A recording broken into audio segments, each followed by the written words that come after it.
finding of clear and present danger, then I can only say that the danger has never been more clear and its presence has never been more imminent.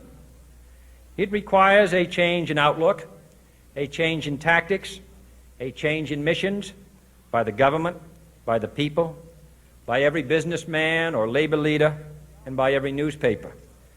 For we are opposed around the world by a monolithic and ruthless conspiracy that relies primarily on covert means for expanding its sphere of influence, on infiltration instead of invasion, on subversion instead of elections, on intimidation instead of free choice, on guerrillas by night instead of armies by day.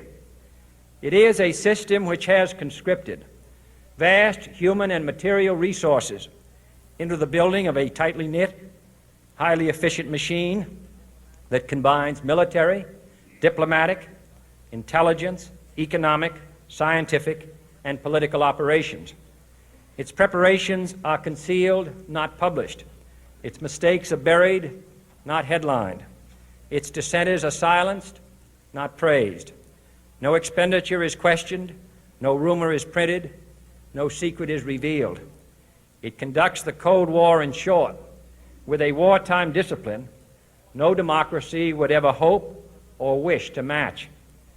Nevertheless, every democracy recognizes the necessary restraints of national security, and the question remains whether those restraints need to be more strictly observed if we are to oppose this kind of attack as well as outright invasion.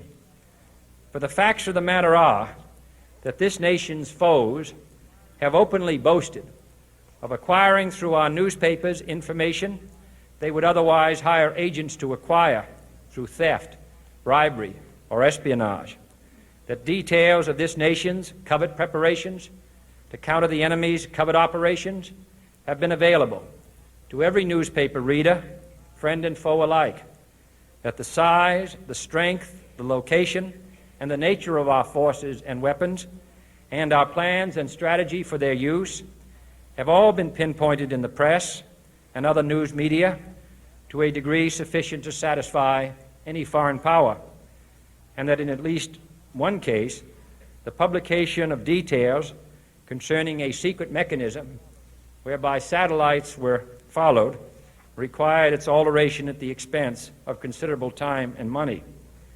The newspapers which printed these stories were loyal, patriotic, responsible, and well-meaning. Had we been engaged in open warfare, they undoubtedly would not have published such items. But in the absence of open warfare, they recognized only the tests of journalism and not the tests of national security. And my question tonight is whether additional tests should not now be adopted. That question is for you alone to answer. No public official should answer it for you. No governmental plan should impose its restraints against your will. But I would be failing in my duty to the nation in considering all of the responsibilities that we now bear and all of the means at hand to meet those responsibilities if I did not commend this problem to your attention and urge its thoughtful consideration.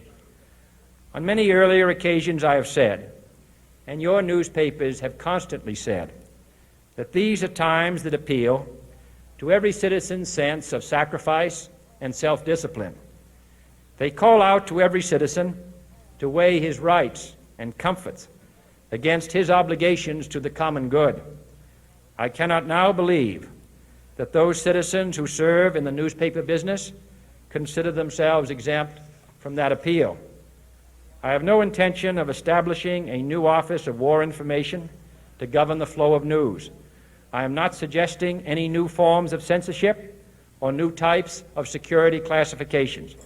I have no easy answer to the dilemma that I have posed and would not seek to impose it if I had one. But I am asking the members of the newspaper profession and the industry in this country to re-examine their own responsibilities, to consider the degree and the nature of the present danger, and to heed the duty of self-restraint which that danger imposes upon us all. Every newspaper now asks itself, with respect to every story, is it news? All I suggest is that you add the question, is it in the interest of national security? And I hope that every group in America, unions and businessmen and public officials at every level, will ask the same question of their endeavors and subject their actions to this same exacting test. And should the press of America consider and recommend the voluntary assumption of specific new steps or machinery, I can assure you that we will cooperate wholeheartedly with those recommendations. Perhaps there will be no recommendations. Perhaps there is no answer to the dilemma faced by a free and open society in a cold and secret war. In times of peace, any discussion of this subject and any action that results are both painful and without precedent. But this is a time of peace and peril which knows no precedent in history. It is the unprecedented nature of this challenge that also gives rise to your second obligation, an obligation which I share, and that is our obligation to inform and alert the American people, to make certain that they possess all the facts that they need and understand them as well, the perils, the prospects, the purposes of our program, and the choices that we face. No president should fear public scrutiny of his program, for from that scrutiny comes understanding, and from that understanding comes support or opposition, and both are necessary. I am not asking your newspapers to support an administration, but I am asking your help in the tremendous task of informing and alerting the American people. For I have complete confidence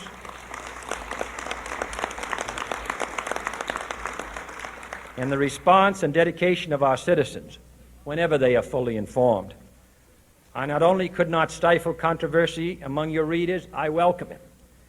This administration intends to be candid about its errors. For as a wise man once said, an error doesn't become a mistake until you refuse to correct it. We intend to accept full responsibility for our errors, and we expect you to point them out when we miss them.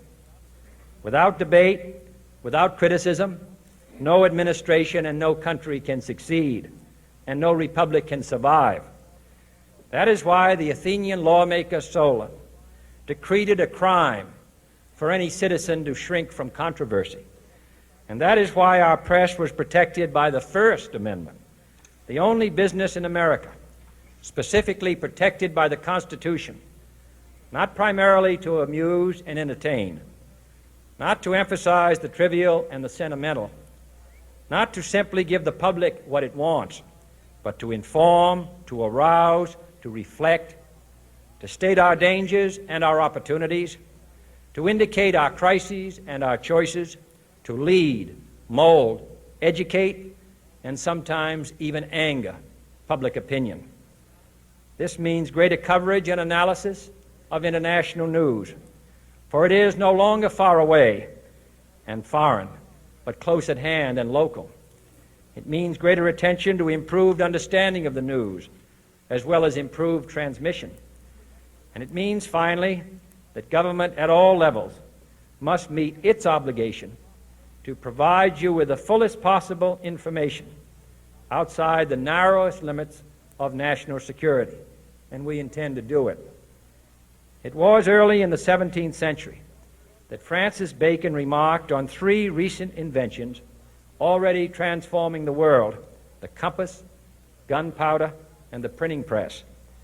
Now the links between the nations, first forged by the compass, have made us all citizens of the world, the hopes and threats of one becoming the hopes and threats of us all.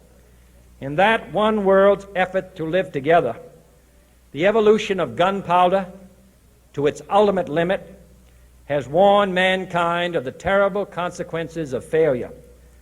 And so it is to the printing press, to the recorder of man's deeds, the keeper of his conscience, the courier of his news, that we look for strength and assistance, confident that with your help, man will be what he was born to be, free and independent.